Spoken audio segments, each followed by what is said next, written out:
भारत के लिए ये सब बहुत ही महत्वपूर्ण पार्टनर गल्फ देश हैं और वेस्ट एशिया। गल्फ विशेष करके आप जैसे जानते हैं कि यूएई हमारा सेकंड एक्सपोर्ट डेस्टिनेशन है। अगर एक देश के हिसाब से देखें, ईयू को अगर आप एक अलग रखें तो उसके कारण यह है कि सिर्फ केवल वो यूएई मार्केट को या गल्फ मार्केट को ही नहीं सर्व करता है, लेकिन वो अफ्रीका और अन्य देशों के लिए भी है।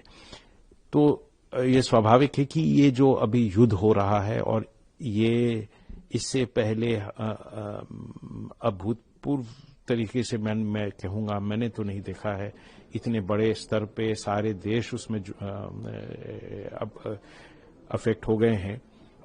तो अब हर चीज उथल पुथल के कारण वहां रुक गया है। अब मिडिल ईस्ट जो आप जिसको कह रहे हैं, चाहे गल्फ देश को आप देखें, तो हमारे जितने एक्सपोर्ट्स होती है फूड प्रोसेसिंग सेक्टर की, जो $49 बिलियन है, उसमें $12 बिलियन तो इन देशों को जाता है। तो ये आप सोचे कि करीब करीब 20% और 25% के बीच में है। तो ये बहुत महत्वपूर्ण मार्केट है। अब वहां से बहुत विजिटर्स आते हैं, वो एग्जीबिटर नहीं होते हैं, क्योंकि वो तो इंपोर्टर है। एग्जीबिटर वो होते हैं जिन्होंने कुछ बेचना होता है।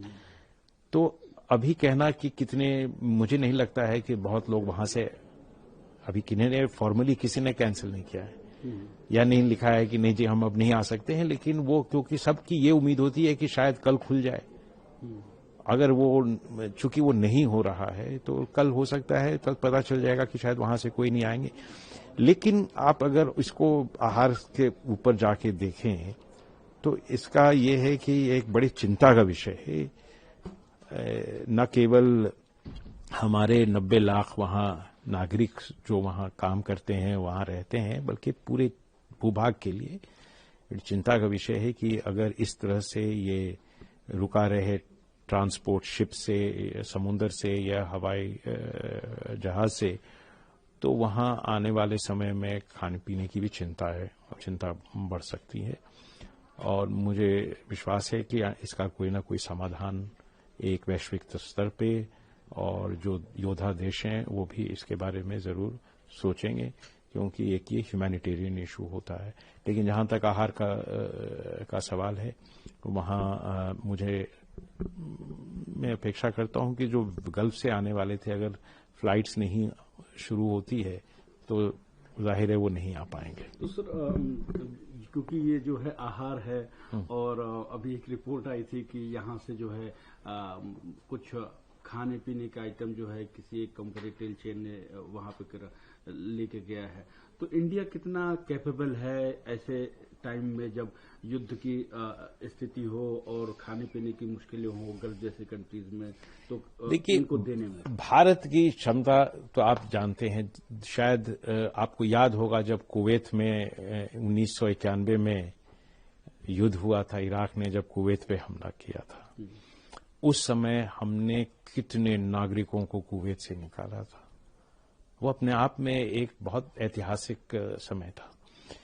फिर आपने देखा जब यमन में युद्ध हुआ, चाहे कहीं और प्राकृतिक आपदा होती है या युद्ध होता है, तो भारत लोगों को सहायता देने में, चाहे लोगों को वहां कठिनाई से, संकट के समय में बाहर से निकालने में कभी पीछे नहीं रहा और सशक्त है।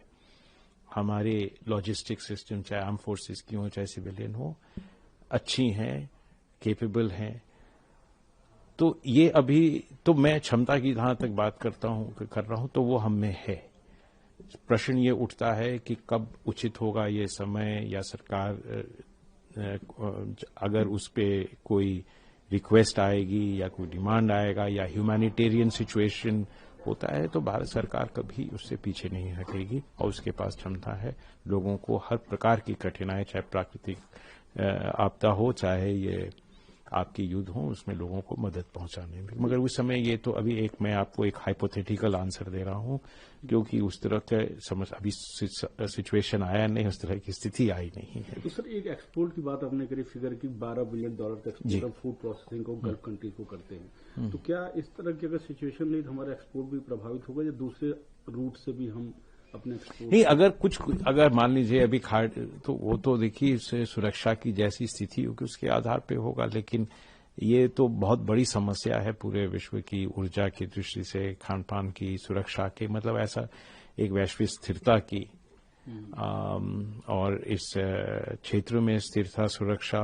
शांति की दृष्टि से तो बहुत बड़ी समस्या है। इसके बारे में ये एक विषय है, लेकिन जैसे मैंने आपसे कहा, अगर एक ऐसी समस्या आती है तो जहां भारत की सहायता या सहयोग की आवश्यकता होगी, तो मुझे पूरा विश्वास है कि अपने समय से आने वाली नीतियों के आधार पर भारत और भारत सरकार पीछे नहीं रहेगी। Thank you sir.